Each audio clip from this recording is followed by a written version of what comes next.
இயேசு என்ன தேடி வந்து என்னை தொட்டு அவர் சுகமாக்கி ஊழியத்திற்கு வா அப்படின்னு அழைத்தார். அவருடைய அழைப்பை ஏற்று தெரு தெருவா போய் கைப்பிரதி கொடுப்பேன், மருத்துவமனையில போய் கைப்பிரதி கொடுப்பேன், ரயில்வே ஸ்டேஷன்ல போய் கைப்பிரதி கொடுப்பேன். இப்படி இந்த கைப்பிரதி ஊழியத்தை நான் செய்து கொண்டு வந்தேன். அப்போ ஒரு பாஸ்டர் என்னைய கூப்பிட்டாங்க, ஐயா நீங்க இந்த வாரம் எங்க சர்ச்சில் வந்து பிரசங்கம் பண்ண வரணும் அப்படின்னு. அது வரைக்கும் நான் பிரசங்கம் பண்ணதே இல்லை. எனக்கு தெரிந்ததெல்லாம் கைப்பிரதி கொடுப்பேன், யாராவது ஜெபம் பண்ண சொல்லி சொன்னா ஜெபம் பண்ணுவேன். இது மட்டும்தான் எனக்கு தெரிந்த காரியம். ஆனா அவங்க முதல்ல நீங்க வந்து பிரசங்கம் பண்ண வரணும்னு சொன்ன உடனே நான் முடியாதுன்னு சொல்லல, சரியையா அப்படின்னு சொன்னேன். அது வரைக்கும் பிரசங்கம் பண்ணதில்லை. எப்படி பிரசங்கம் பண்ணணும்னு எனக்கு தெரியாது. நான் பாருங்க, அவங்க சொன்னதுனால கூப்பிட்டதுனால நான் தைரியமா விசுவாசமா நான் வரையா அப்படின்னு சொல்லிட்டேன். ஆனா அந்த வாரம் வந்து நான் என்ன பண்றேன்னா பிரசங்கத்துக்காக நான் ஆயத்தம் பண்ணிக்கிட்டே இருக்கிறேன். எந்த ஒரு காரியமும் எனக்கு வெளிப்படவே இல்லை. அந்த வாரம் அப்படியே ஒவ்வொரு நாளா போய்கிட்டே இருக்குது. ஞாயிற்றுக்கிழமை வந்துடுச்சுது. அது வரைக்கும் நான் பிரசங்கத்தை ஆயத்தம் பண்ணல. அந்த ஞாயிற்றுக்கிழமை காலையில ஜெபம் பண்ணேன், ஆண்டவரே என்ன வார்த்தை பேசணும், நான் இதுவரைக்கும் பிரசங்கம் பண்ணல, என்ன வார்த்தை பேசணும் ஆண்டவரே, எனக்கு வார்த்தையை கொடுங்க அப்படின்னு நான் கேட்ட பொழுது அன்னைக்கு ஆண்டவர் ஒரு சத்தத்தை எனக்கு வெளிப்படுத்தினார். ஆபிரகாம பத்தி பேசு அப்படின்னு அன்னைக்கு சொன்னார். பாருங்க, அதை வச்சு அப்படியே ஜெபம் பண்ணிட்டு நான் அங்க போய் அந்த சர்ச்சில் உட்கார்ந்து இருக்கிறேன். அந்த பாஸ்டர் என்னைய முன்னாடி கூப்பிட்டு வச்சு அவர் சொல்றார், திருநெல்வேலியிலிருந்து ஒரு ஊழியக்காரர் வந்திருக்கிறார், நமக்காக ஆண்டுடைய வார்த்தையை கொண்டு வந்திருக்கிறார் அப்படின்னு புகழ்ந்து பேசிக்கிட்டே இருக்கிறார். எனக்கு உள்ளுக்குள்ள பயம். ஏன்னா நான் அது வரைக்கும் பிரசங்கம் பண்ணது இல்லை, எப்படி பண்ண போறோம் அப்படின்னு யோசிச்சுக்கிட்டே உட்கார்ந்து இருக்கிறேன். அவர் புகழ்ச்சியா பேசுறார், ஆனா இருதயத்துல ஜெபம் பண்ணி கொண்டே இருந்தேன். பாருங்க, அந்த நேரத்துல அவர் என்னைய கூப்பிட்டு மைக்கு கொடுத்தார். கண்ணை மூடி ஜெபம் பண்ணினதுதான் எனக்கு தெரியும். அடுத்தது 45 நிமிஷத்துக்கு கழிச்சுதான் எனக்குள்ள ஒரு உணர்வு வந்ததை நான் அறிந்தேன்.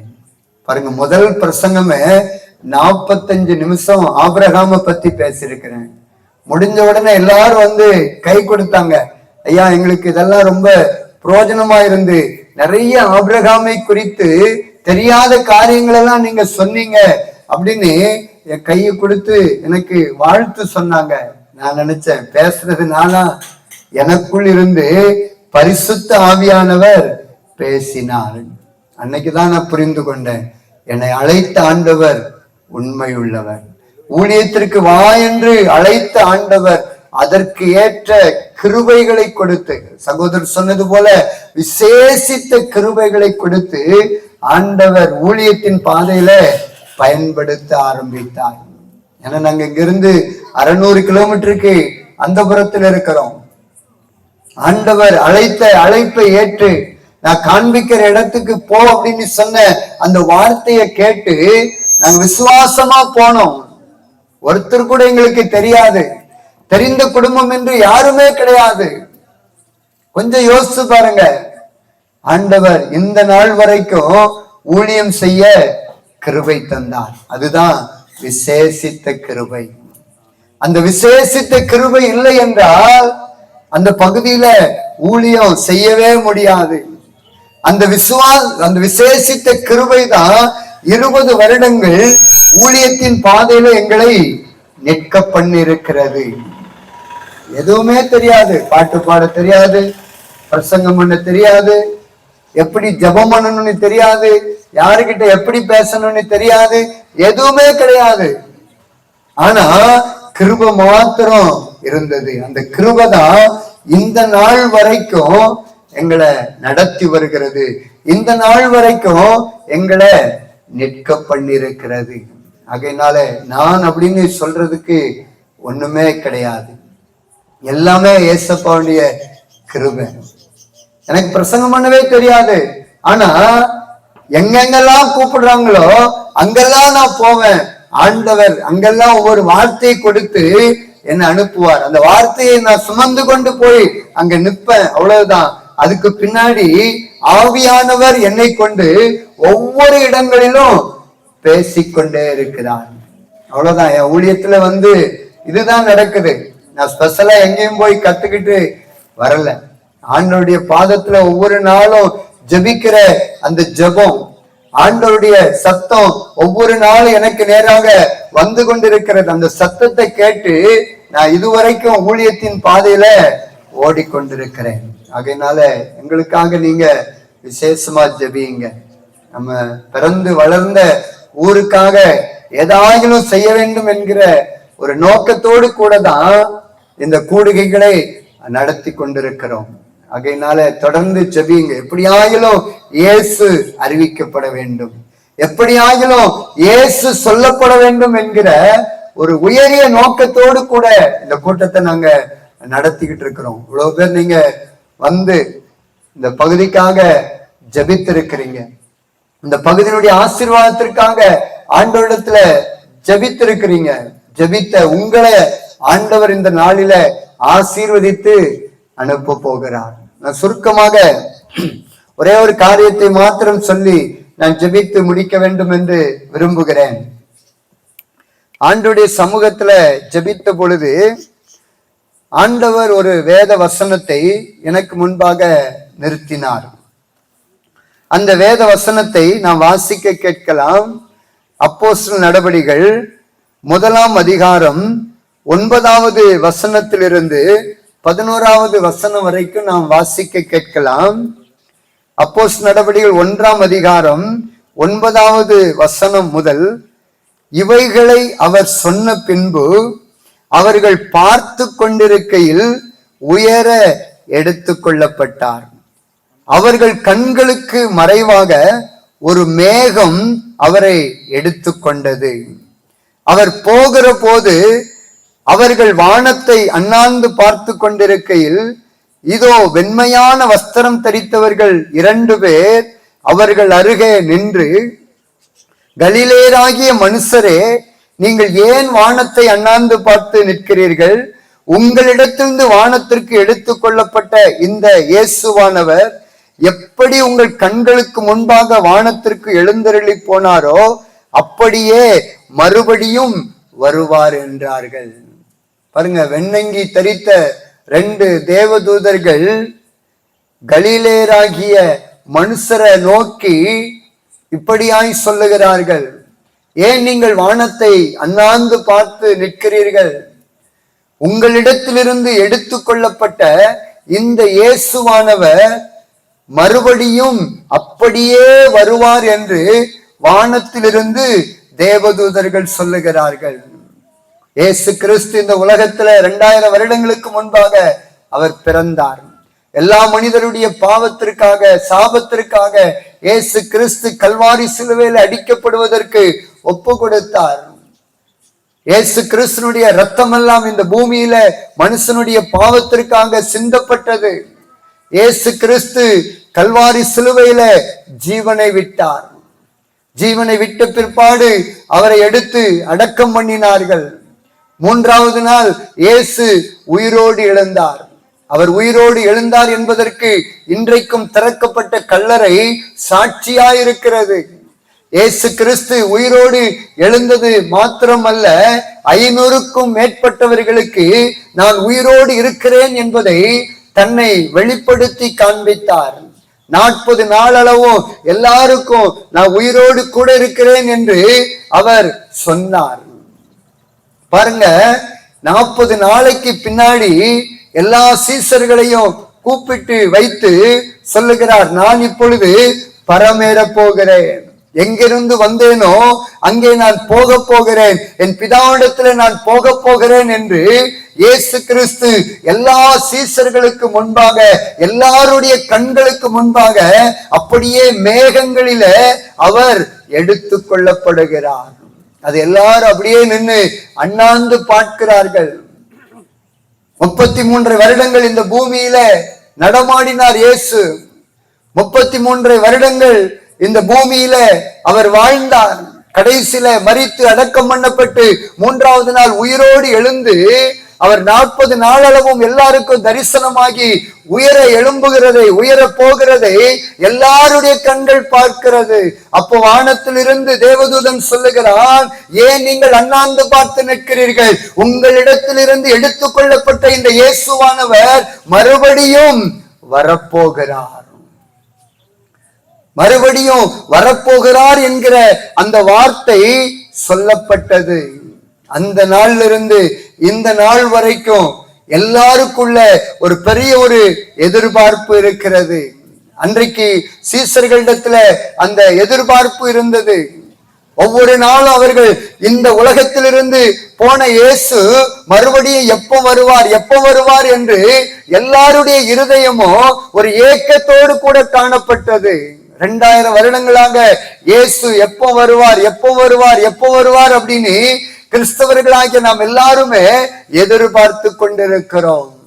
இன்றைக்கு இயேசு கிறிஸ்துவை ஏற்றுக்கொண்ட பிள்ளைகளாகிய நமக்கு இருக்கிற ஒரு பெரிய ஒரு நம்பிக்கை என்ன அப்படின்னா, மறுபடியும் இயேசு கிறிஸ்து வருவார் என்பதுதான் நமக்கு கொடுக்கப்பட்டிருக்கிற பெரிய நம்பிக்கை. வந்து அவர் நமக்கு நித்திய ஜீவனை, நிரந்தரமான ஒரு வாழ்க்கையை சொர்க்கத்துல ஏற்படுத்தி தருவார் என்கிற நம்பிக்கை தான் கிறிஸ்தவம்.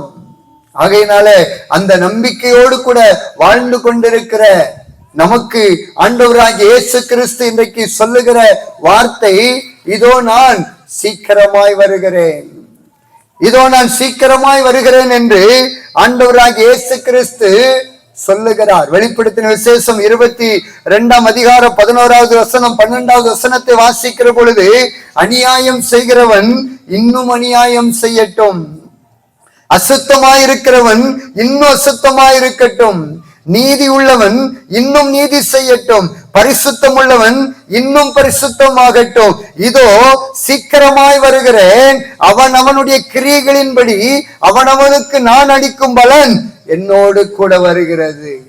இயேசு கிறிஸ்து சொல்லுகிறார், அநியாயம் செய்யறானா அவன் இன்னும் அநியாயம் செய்யட்டும், அசுத்தமாய் வாழ்கிறானா இன்னும் அவன் அசுத்தமாய் வாழட்டும், நீதி செய்கிறவர்கள் இன்னும் நீதி செய்யட்டும், பரிசுத்தமாய் இருக்கிறவர்கள் இன்னும் பரிசுத்தமாய் இருக்கட்டும், இதோ நான் சீக்கிரமாய் வருகிறேன் என்று சொல்லி போன ஆண்டவராகிய இயேசு கிறிஸ்து மறுபடியும் சீக்கிரமாய் வரப்போகிறார். அநியாயம் செய்கிறவர்களுக்கு ஏற்ற அநியாயத்திற்கேற்ற பலனை கொடுப்பதற்காக, அசுத்தமாய் வாழ்கிறவர்களுக்கு ஏற்ற பலனை கொடுப்பதற்காக இயேசு சீக்கிரம் வரப்போகிறார். இந்த பூமியிலிருந்து இயேசு எப்படி மேகங்கள் ஊடாக எடுத்துக் கொள்ளப்பட்டாரோ அதே போல மறுபடியும் மேகங்கள் மீது வரப்போகிறார் என்று வேத வசனம் சொல்லுகிறது. இந்த பூமியில பரிசுத்தமாய் நீதியாய் வாழ்கிறவர்களுக்கு அதற்கு ஏற்ற பிரதிபலனை கொடுப்பதற்காக இயேசு மத்திய வானத்திலே சீக்கிரமாய் வரப்போகிறார். இன்னைக்கு அந்த எதிர்பார்ப்போடு கூட ஆண்டவருடைய பிள்ளைகளாகிய நாம் ஒவ்வொருவரும் காணப்பட வேண்டும். இயேசு கிறிஸ்துவினுடைய வருகை மிக மிக சமீபமாயிருக்கிறது. இயேசு கிறிஸ்து இந்த பூமிக்குள்ள வருவதற்கு முன்பாக என்னென்ன காரியங்கள் எல்லாம் நடக்கும் என்று இயேசு சொல்லி போனாரோ அந்த காரியங்கள் எல்லாம் இன்றைக்கு நம்மை சுற்றிலோ நடந்து கொண்டிருக்கிறது. இயேசு கிறிஸ்து இந்த உலகத்துல வாழ்ந்த நாட்களில அவர் 2வது வருகை குறித்து சீசர்களோடு கூட பேசிக் கொண்டிருக்கிறார். அப்பொழுது சீசர்களில் ஒருவர் கேட்கிறார், ஆண்டவரே, நீர் மறுபடியும் பூமிக்குள்ள திரும்பி வருகிற பொழுது அதற்கு என்ன அடையாளம் என்று கேட்கிறார்கள். அதற்கு இயேசு கிறிஸ்து 2000 வருடங்களுக்கு முன்பாகவே அவர் பதில் சொல்லி இருக்கிறார்.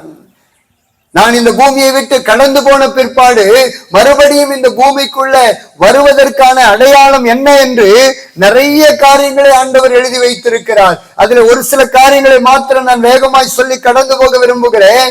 மத்தேயு எழுதின நற்செய்தி நூல் 24ஆம் அதிகாரம் 6வது வசனத்தை வாசிக்கிற பொழுது, யுத்தங்களையும் யுத்தங்களின் செய்திகளையும் கேள்விப்படுவீர்கள், கலங்காதபடி எச்சரிக்கையாயிருங்கள். 7வது வசனம் சொல்லுகிறது, ஜனத்திற்கு விரோதமாய் ஜனமும் ராஜ்யத்திற்கு விரோதமாய் ராஜ்யமும் எழும்பும். பஞ்சங்களோ கொள்ளை நோய்களோ பூமி எதிர்ச்சிகளோ பல இடங்களில் உண்டாகும். இயேசு கிறிஸ்து சொல்லி போன அடையாளங்கள் எல்லாம் இன்றைக்கு நம்மை சுற்றிலும் நிறைவேறிக் கொண்டிருக்கிறது. பஞ்சங்கள் வரும் என்று ஆண்டவர் சொன்னார். பஞ்சங்கள் வந்திருக்கிறது. யுத்தங்களையும் யுத்தங்களின் செய்திகளையும் கேள்விப்படுவீர்கள் என்று இயேசு சொன்னார். இன்று வரைக்கும் யுத்தம் நடந்து கொண்டே இருக்கிறது. இப்போ உக்ரைனுக்கும் ரஷ்யாவுக்கும் யுத்தம் நடந்து கொண்டிருக்கிறது. இஸ்ரேல் தேசம் அருகில் இருக்கிற பாலஸ்தீன தேசத்தோடு கூட காசா பகுதியோடு கூட யுத்தத்தை மேற்கொண்டிருக்கிறது. எங்கே ஒரு இடத்துல யுத்தங்கள் நடந்து கொண்டிருக்கிறது. இந்த யுத்தம் எல்லாம் நமக்கு என்ன சொல்லுகிறது என்றால், இயேசு சீக்கிரம் வரப்போகிறார் என்கிற அந்த செய்தியை சொல்லுகிறது. இயேசு எதற்காக வரப்போகிறார் என்றால், இந்த பூமியில வாழ்கிற நாட்கள்ல அநியாயம் செய்யறாங்க பாருங்க, அசுத்தமா வாழ்றாங்க பாருங்க, அவங்களுக்கெல்லாம் ஒரு நியாய தீர்ப்பு கொடுப்பதற்காக இயேசு மறுபடியும் வரப்போகிறார். இன்னைக்கு பரிசுத்தமாக உண்மையாக அடக்க ஒடுக்கமாக வாழ்கிறோம் பாருங்க, நமக்கு இயேசு ஒரு பெரிய ஒரு பலனையும் ஆசீர்வாதத்தை கொடுப்பதற்காக அவர் சீக்கிரத்துல வரப்போகிறார். அவருடைய வருகை மிக மிக சமீபமாயிருக்கிறது. இயேசு இந்த பூமிக்குள்ள வருவதற்கு முன்பாக நடக்கக்கூடிய அத்தனை அடையாளங்களும் நம்மை சுற்றிலும் நடந்து கொண்டிருக்கிறது. ஆகையினால மணவாளனாகி இயேசு கிறிஸ்துவை சந்திப்பதற்கு நாம் ஆயத்தப்பட வேண்டும். சமீபத்தில் வந்த அந்த கொள்ளை நோய், கொரோனா என்கிற கொள்ளை நோய் எதை நமக்கு வெளிப்படுத்துகிறது என்றால், இயேசுனுடைய வருகையை வெளிப்படுத்துகிறது. இந்த கொரோனா நோய்க்கு முன்னாடி வருகிற கொள்ளை நோய் எல்லாம் எங்கே ஒரு தேசத்துல, எங்கே ஒரு மாநிலத்துல, எங்கே ஒரு பட்டணத்துல கொள்ளை நோய் வரும், அதை குறித்து நம்ம கேள்விப்படுவோம். ஆனா சமீபத்துல வந்த அந்த கொள்ளை நோய், கொரோனா என்கிற நோய் முழு உலகத்தையும் முடக்கி போட்டு விட்டது. காரணம் என்னவென்றால், இயேசு சொன்ன அந்த வார்த்தை நிறைவேறுகிறது. எங்கே ஒரு மூலையில் அல்ல, தேசம் முழுவதும், உலகம் முழுவதும் அந்த கொள்ளை நோயை குறித்து ஏறக்குறைய 2 வருடங்கள் பேசினார்கள். ஏனென்றால் இயேசுனுடைய வருகை சமீபம் சமீபம் என்பதை எல்லா மக்களும் புரிந்து கொள்ள வேண்டும் என்பதற்காகவே அந்த காரியத்தை தேசத்துல ஆண்டவர் அனுமதித்தார். ஆகையினால இயேசு கிறிஸ்துனுடைய வருகை மிக மிக சமீபமாயிருக்கிறது.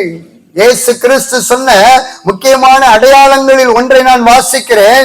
மத்தேயு எழுதின நற்செய்தி நூல் 24ஆம் அதிகாரம் 12வது வசனத்தை வாசிக்கிற பொழுது, அக்கிரமம் மிகுதியாவதினாலே அநேகருடைய அன்பு தணிந்து போகும். இது கடைசி காலத்தினுடைய அடையாளங்களில் முக்கியமான ஒரு அடையாளம். அன்பு தணிந்து போகும். இன்னைக்கு உண்மையான அன்பை எங்கேயுமே பார்க்க முடியவில்லை.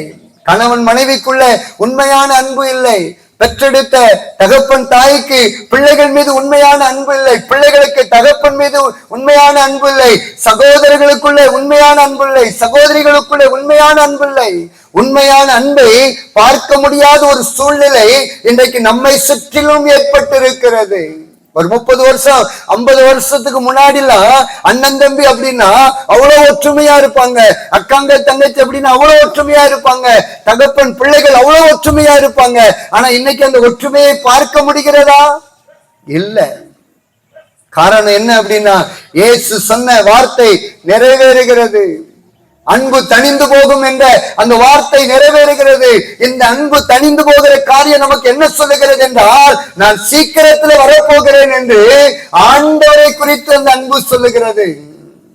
அன்பு தணிந்து போகிறதை பார்க்கிற பொழுது நாம் புரிந்து கொள்ள வேண்டும், என் இயேசு மத்திய வானத்துல சீக்கிரம் வரப்போகிறார். எப்படி இந்த பூமியில் இருந்து அவர் எழுந்தருளி போனாரோ அப்படியே மறுபடியும் வரப்போகிறார் என்கிற அந்த எதிர்பார்ப்பு நமக்குள்ளே வர வேண்டும். அதுக்காகத்தான் ஆண்டவர் இந்த அடையாளங்கள் எல்லாம் நம்மளை சுற்றிலும் இன்னைக்கு நடப்பித்துக் கொண்டிருக்கிறார். இயேசுனுடைய வருகை சமீபம் சமீபம் சமீபம் அப்படின்னு இந்த அடையாளங்கள் எல்லாம் நமக்கு சொல்லிக் கொண்டிருக்கிறது. ஜனத்துக்கு விரோதமா ஜனம் எழும்புறாங்க, ராஜ்யத்திற்கு விரோதமா ராஜ்யம் எழும்புறாங்க. எதுக்கு அப்படின்னா, இயேசுனுடைய வருகையை இவைகள் எல்லாம் நமக்கு சொல்லுவதற்காக. ஒரு நாட்டுக்கும் யுத்தம் அப்படின்னு கேள்விப்பட்ட உடனே நமக்கு ஞாபகத்திற்கு வரணும், இயேசு சீக்கிரம் வரப்போகிறார். ஒரு கொள்ளை நோயை குறித்து செய்தி கேட்கிற பொழுது நமக்கு ஞாபகம் வரணும், இயேசு சீக்கிரம் வரப்போகிறார். ஒரு ஜனத்துக்கு விரோதமா ஒரு ஜனம் சண்டை போடும் போது நமக்கு ஞாபகம் வரணும், இயேசு சீக்கிரம் வரப்போகிறார். அன்பு இல்லாத ஒரு சூழ்நிலையை நம்ம பார்க்கிற பொழுது இயேசு சீக்கிரம் வரப்போகிறார் என்கிற அந்த சிந்தனை நமக்குள்ள வரணும். அதுக்குதான் ஆண்டவர் இந்த அடையாளங்கள் எல்லாம் நமக்கு முன்பாக அவர் சொல்லி போயிருக்கிறார். நான் வருவதற்கு முன்பாக பூமியில இவைகள் எல்லாம் சம்பவிக்கும், அப்போ என்னை சந்திப்பதற்கு நீங்க ஆயத்தப்பட வேண்டும். இயேசுனுடைய வருகையோ மிக மிக சமீபமாயிருக்கிறது. இதை குறித்து அப்போஸ்தலனாகிய பவுல் 1 தெசலோனிக்கேயர் 4ஆம் அதிகாரத்துல அவர் சொல்லுகிற பொழுது ஆண்டவராகிய இயேசு கிறிஸ்து எப்படி வருவார் என்கிற அந்த காரியம் அங்கே ரொம்ப தெளிவா எழுதப்பட்டிருக்கிறது. 15வது வசனம், கர்த்தருடைய வார்த்தையை முன்னிட்டு நாங்கள் உங்களுக்கு சொல்லுகிறதாவது, கர்த்தருடைய வருகை மட்டும் உயிரோடு இருக்கும் நாம் நித்திரை அடைந்தவர்களுக்கு முந்திக் கொள்வதில்லை. ஏனெனில் கர்த்தர் தாமே ஆரவாரத்தோடும் பிரதான தூதனுடைய சத்தத்தோடும் தேவ எக்காலத்தோடும் வானத்திலிருந்து இறங்கி வருவார். அப்பொழுது கிறிஸ்துவுக்குள் மரித்தவர்கள் முதலாவது எழுந்திருப்பார்கள். பின்பு உயிரோடு இருக்கும் நாமும் கர்த்தருக்கு முன்பாக எதிர்கொண்டு போக மேகங்கள் மேல் அவர்களோட கூட ஆகாயத்தில் எடுத்துக் கொள்ளப்பட்டு இவ்விதமா எப்பொழுதும் கர்த்தருடனே கூட இருப்போம். பாருங்க, வானத்திலிருந்து இயேசு இறங்கி வரப்போகிறார். வானத்திலிருந்து இயேசு இறங்கி வரப்போகிறார். தேவ தூதர்களோடு கூட எக்கால சத்தத்தோடு கூட வானத்திலிருந்து இயேசு இறங்கி வரப்போகிறார். அப்பொழுது கிறிஸ்துவுக்குள் மரித்தவர்கள் முதலாவது எழுந்திருப்பார்கள். கிறிஸ்துவுக்குள்ள யாரெல்லாம் மரித்திருக்கிறார்களோ அவர்கள் எல்லாரும் உயிரோடு கூட எழுந்திருப்பார்கள். உதாரணத்துக்கு சொல்றேன், இப்போ இயேசு மத்திய வானத்துல அப்படியே வருவார் என்றால் இன்றைக்கு நாம் எல்லாரும் அப்படியே பறந்து போய் விடுவோம். இங்க காலியான சேர், காலியான மேடை மட்டும்தான் இருக்கும். இதுதான் இயேசுனுடைய வருகையில நடக்க போகிறது. இயேசு கிறிஸ்து மத்திய வானத்துல அவர் வருகிற பொழுது இந்த பூமியில கிறிஸ்துவுக்குள் யாரெல்லாம் வாழ்ந்து மரித்தார்களோ, யாரெல்லாம் வாழ்ந்து கொண்டிருக்கிறார்களோ அவர்கள் எல்லாரும் அப்படியே இயேசு கிறிஸ்துவிடத்துல பறந்து போய் மத்திய வானத்துல அந்த மேகங்களோட அவரோட கூட இருப்போம் என்று வேத வசனம் நமக்கு தெளிவாய் சொல்லுகிறது. ஆகையினாலே அந்த நாளை காண ஆண்டவருடைய பிள்ளைகளாகிய நாம் எல்லாரும் ஆயத்தமாக வேண்டும். மணவாளன் இயேசு வருகிறார். அவரை சந்திக்க ஆண்டவருடைய பிள்ளைகளாகிய நாம் ஒவ்வொருவரும் ஆயத்தமாக வேண்டும். மணவாளனை சந்திக்கிறதற்கு நமக்கு தேவை பரிசுத்தம். மணவாளனாகிய இயேசுவை சந்திக்கிறதற்கு நமக்கு தேவை பரிசுத்தம். எபிரேயர் புஸ்தகத்தில் எழுதப்பட்டிருக்கிறது, பரிசுத்தம் இல்லாமல் ஒருவனும் கர்த்தரை தரிசிக்க முடியாது. இயேசுவோடு கூட நம்ம பறந்து போக வேண்டும் என்றால், இயேசுவோடு கூட நித்தியமாய் பரலோகத்துல நாம் வாழ வேண்டும் என்றால் நமக்கு தேவை பரிசுத்தம் மாத்திரமே. இந்த பூமியில நம்ம சேர்த்து வச்சிருக்கிற பணம் பரலோகத்திற்கு நம்மளை கொண்டு போகாது. இந்த பூமியில நம்ம வைத்திருக்கிற சொத்து சுகம் பரலோகத்திற்கு நம்மளை கொண்டு போகாது. பரலோகத்திற்கு நாம் போக வேண்டும் என்றால் நம்மிடத்துல பரிசுத்தம் காணப்பட வேண்டும். பரிசுத்தம் யாரிடத்துல காணப்படுகிறதோ அவர்கள் மாத்திரம்தான் இயேசுனுடைய வருகையில அவரோடு கூட பறந்து போக முடியும். பரிசுத்தம் இல்லாம அசுத்தம் நமக்குள்ள காணப்படும் என்றால் நாம இயேசுவோடு கூட பறந்து போக முடியாது. கைவிடப்பட்ட ஒரு சூழ்நிலையில தான் இருப்போம். அப்படி கைவிடப்பட்ட ஒரு சூழ்நிலை வந்தது அப்படின்னா போக வேண்டிய இடம் நரகம். எல்லா மனுஷருக்கு முன்பாக நியமிக்கப்பட்டிருக்கிற காரியம் ஒண்ணு பரலோகம் அல்லது நரகம். நரகம் வேதனை உள்ள இடம், பரலோகம் மிகுந்த சந்தோஷமான இடம். பாருங்க, இயேசு கிறிஸ்து பரமேறுவதற்கு முன்பாக தன்னுடைய சீசர்களிடத்துல சொன்ன காரியம் யோவான் 14ஆம் அதிகாரத்துல எழுதப்பட்டிருக்கிறது. நான் உங்களுக்காக ஒரு ஸ்தலத்தை ஆயத்தம் பண்ண போகிறேன். இந்த பூமியிலிருந்து பரலோகத்திற்கு சென்ற இயேசு சொல்லி போன வார்த்தை, உங்களுக்காக ஒரு ஸ்தலத்தை நான் ஆயத்தம் பண்ண போகிறேன். அவர் ஆயத்தம் பண்ணி கொண்டிருக்கிற ஸ்தலம் எப்படிப்பட்டது அப்படின்னா, வெளிப்படுத்தின விசேஷத்தில் எழுதப்பட்டிருக்கிறது, அது தங்கமயமான வீடு. காம்பவுண்டு செவரெல்லாம் ரத்தன கற்களினாலே 12 வகையான கற்களினாலே கட்டப்பட்டிருக்கும். ரோடு எல்லாம் தங்கமா இருக்கும். இன்னைக்கு தங்கத்துக்காக நம்ம எவ்வளவு பிரயாசப்படுறோம். ஆனா பரலோகத்துல நமக்கு தங்கத்திலேயே ஆண்டவர் வீடு கட்டி வச்சிருக்கிறார். தெருவெல்லாம் தங்கம், ரோடெல்லாம் தங்கம், நகரெல்லாம் தங்கம், தங்கமயமான ஒரு இடத்திற்குள்ளே நாம போவதற்காக அழைக்கப்பட்டவர்கள். யாருக்கு அந்த தங்கமயமான இடம் கிடைக்கும் அப்படின்னா, இயேசுவின் ரத்தத்தினாலே கழுவப்பட்ட பிள்ளைகளுக்கு மாத்திரமே. இயேசுனுடைய ரத்தத்தினாலே கழுவப்பட்டு அவருடைய பிள்ளையாய் வாழ்கிறவர்களுக்கு மாத்திரமே, ஆலயத்திற்கு போகிறவர்களுக்கு மாத்திரமே அந்த தங்கமயமான இடம் கொடுக்கப்படும். வேற யாருக்குமே கிடையாது. மீதி எல்லாருக்குமே நரகம்தான். நரகம் வேதனை உள்ள இடம். பிசாசுக்காகவும் அவருடைய தூதர்களுக்காகவும் ஏற்படுத்தப்பட்ட இடம் தான் நரகம். அந்த நரகத்துல நம்ம போயிடக்கூடாது அப்படிங்கிறதுக்காகத்தான் இயேசு இன்னைக்கு நம்மளோடு கூட பேசி கொண்டிருக்கிறார். என்னுடைய பிள்ளைகளே, நீங்க பரிசுத்த வாழ்க்கைக்கென்று உங்களை அர்ப்பணியுங்கள். பேதுரு சொல்லுகிறார், உங்களை அழைத்தவர் பரிசுத்தரா இருக்கிறபடினாலே உங்கள் நடக்கை எல்லாவற்றிலையும் பரிசுத்தமாயிருங்கள். உங்க பேச்சு பரிசுத்தமா இருக்கணும், உங்க பார்வை பரிசுத்தமா இருக்கணும், உங்க சிந்தனை பரிசுத்தமா இருக்கணும். எல்லாவற்றிலேயே பரிசுத்தம் பரிசுத்தம் பரிசுத்தம். இந்த பரிசுத்தம் இருந்தால் மாத்திரமே நம்ம ராஜாதி ராஜாவை சந்திக்க முடியும். ஏன்னா அவர் பரிசுத்தம் உள்ளவர், ஒரு குற்றமுமே செய்யாதவர். அவரை குற்றம் கண்டுபிடிக்கலாம் அப்படின்னு எவ்வளவு முயற்சி பண்ணாங்க. அவர் ஒரு நீதிமான். இயேசுவை காட்டி கொடுத்த யூதாஸ் சொல்றார், குற்றமற்ற ரத்தத்தை நான் காட்டி கொடுத்துட்டேன். இயேசுவை நல்லா விசாரிச்ச பிலாத்து சொல்லுகிறார், அவர் ஒரு நீதிமான். பிலாத்துடைய மனைவி சொல்றாங்க, இயேசு ஒரு நீதிமான். அந்த நீதிமான் நிமித்தம் நான் சொப்பனத்துல மிகுந்த பாடுபட்டேன். பாருங்க, எல்லாராலும் சாட்சி கொடுக்கப்பட்டவர். இயேசு ஒரு நீதிமான், இயேசு ஒரு பரிசுத்தவான். அந்த பரிசுத்தவானோடு கூட நாம நித்தியமாய் வாழ வேண்டும் என்றால் நம்முடைய ஜீவியம் பரிசுத்த ஜீவியமாய் இருக்க வேண்டும். அசுத்தத்திற்கு அங்க இடம் இல்லை, பரிசுத்தத்திற்கு மட்டும்தான் இடம். ஆகையினால பரிசுத்த இயேசு இன்னைக்கு நம்மளை அழைக்கிறார். கடைசியா ஒரே ஒரு காரியத்தை மாத்திரம் சொல்லி முடிக்க வேண்டும் என்று விரும்புகிறேன். பாருங்க, ஆண்டவராகிய இயேசு கிறிஸ்து நமக்காக ஒரு ஸ்தலத்தை ஆயத்தம் பண்ணி கொண்டிருக்கிறார். அந்த ஸ்தலத்திற்குள்ள நம்மளெல்லாம் கொண்டு போய் சேர்க்க வேண்டும் என்பதற்காகத்தான் இயேசு இந்த பூமியில இறங்கி வந்தார். பாடுகளையும் நிந்தைகளையும் அவமானங்களையும் அவர் சகித்தார். எப்படி ஆகிலும் சரி, என் பிள்ளைங்களை அந்த தங்கமயமான வீட்டுக்குள்ள கொண்டு போயிடணும்.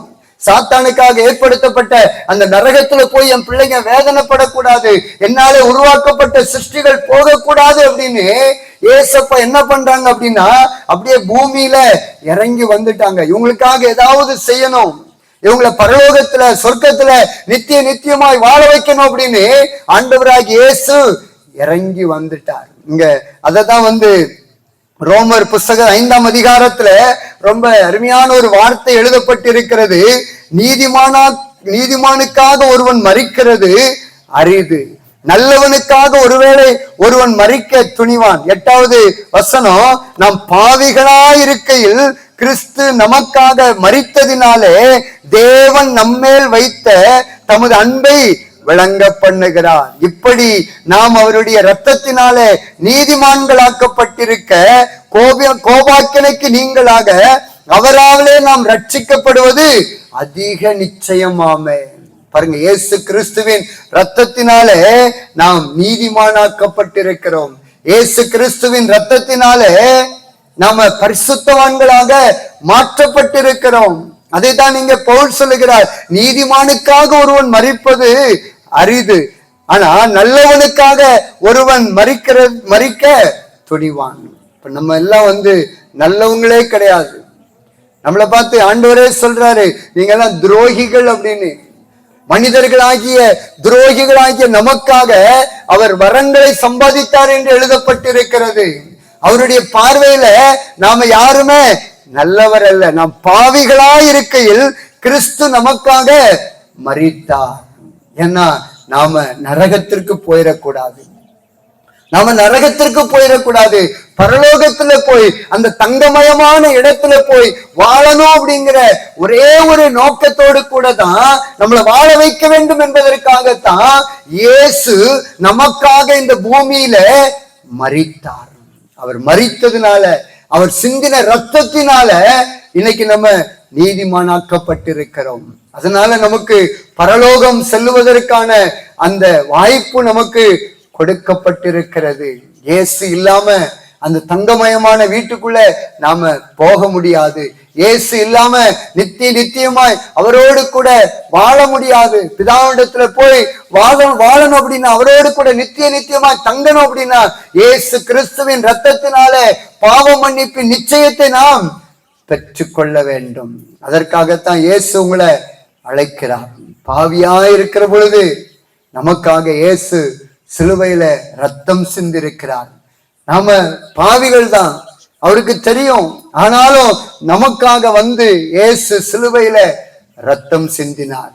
அவர் சிந்தின ரத்தத்தை யாரெல்லாம் விசுவாசிக்கிறாங்களோ, அவர் சிந்தின ரத்தத்தை யாரெல்லாம் வந்து நம்புறாங்களோ, அவங்க மரித்தாலும் பிழைப்பார்கள். மரித்தாலும் இயேசுனுடைய வருகையில உயிரோடு எழுந்திருப்பார்கள். இதைதான் யோவான் எழுதின நற்செய்தி நூல் 11ஆம் அதிகாரம் 25வது வசனத்தை வாசிக்கிற பொழுது, இயேசு அவளை நோக்கி, நானே உயிர்த்தெழுதலும் ஜீவனுமாயிருக்கிறேன், என்னை விசுவாசிக்கிறவன் மரித்தாலும் பிழைப்பான். இயேசுவை விசுவாசிக்கிறவர்கள் மரித்தாலும் ஒரு நாளிலே உயிரோடு எழும்புவார்கள். இயேசுவை விசுவாசிக்கிறவர்கள் மரித்தாலும் ஒரு நாளில உயிரோடு கூட எழும்புவார்கள். பரலோகத்துல போய் தங்கமயமான வீட்டுக்குள்ள போய் நித்தியமாய் வாழக்கூடிய அந்த ஆசீர்வாதம் இயேசுவை விசுவாசிக்கிறவர்களுக்கு மாத்திரமே. ஏன்னா இயேசு நமக்காக சிலுவையில ரத்தம் சிந்திருக்கிறார். அவர் சிலுவையில ரத்தம் சிந்தினபடியினாலே அந்த ரத்தம் நம்மை நீதிமானாய் மாற்றிருக்கிறது.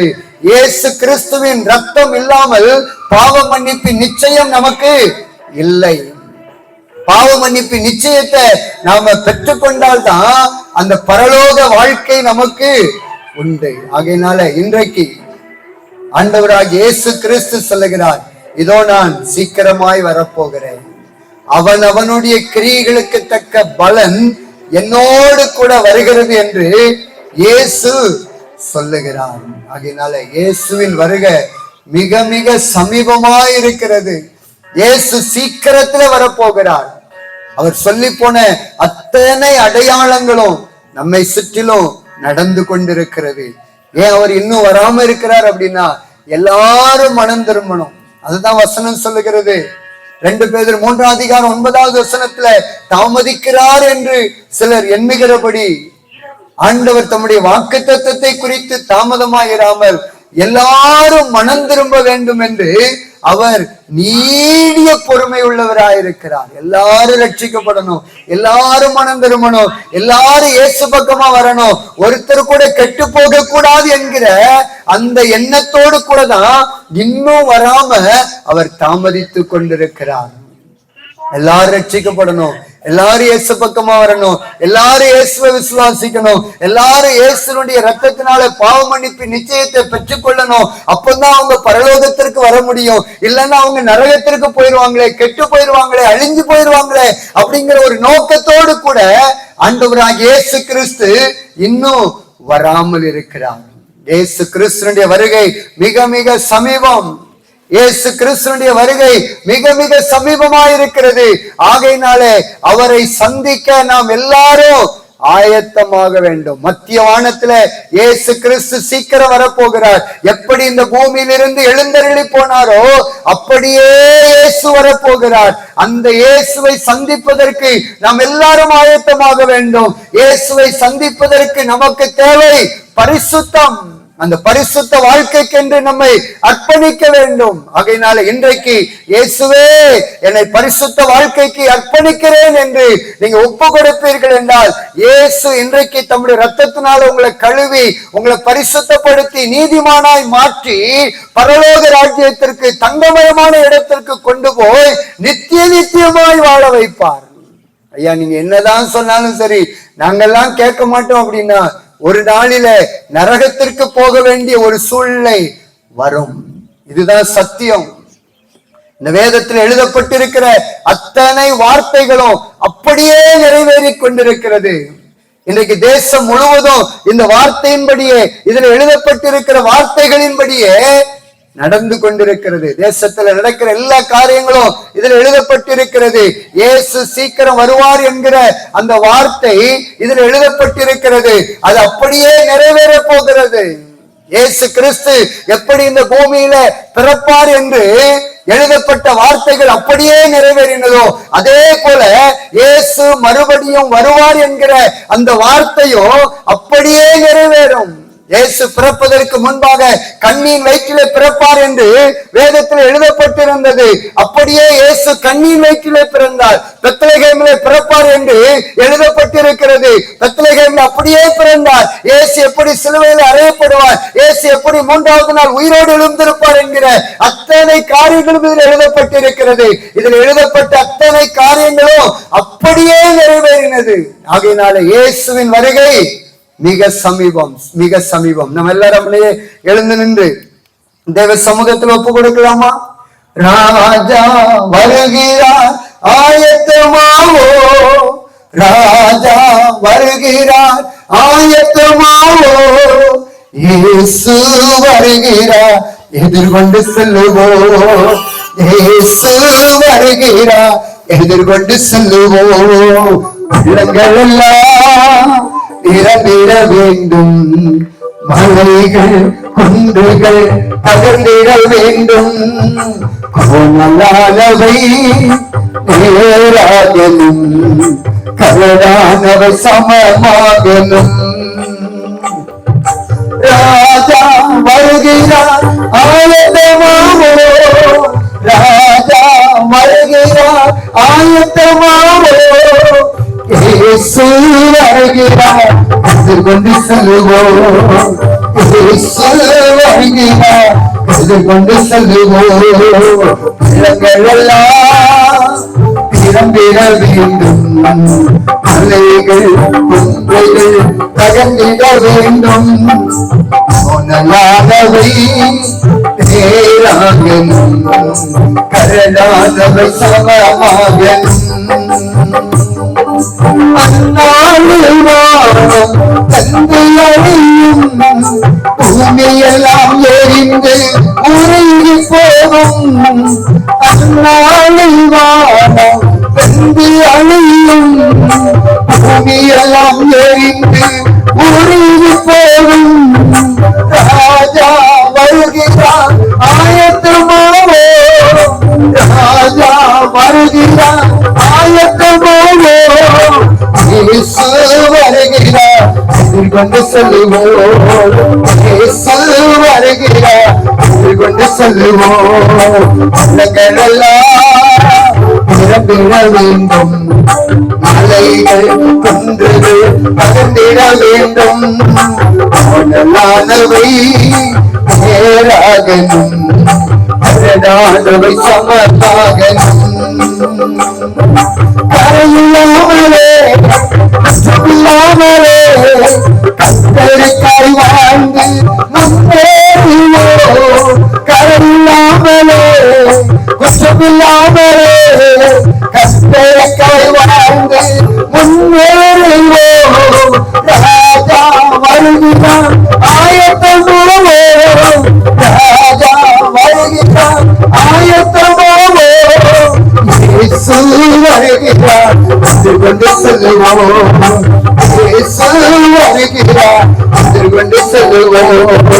பள்ளங்கள் எல்லாம் திறம்பிட வேண்டும், மலைகள் குன்றுகள் தகர்ந்திட வேண்டும். நேராக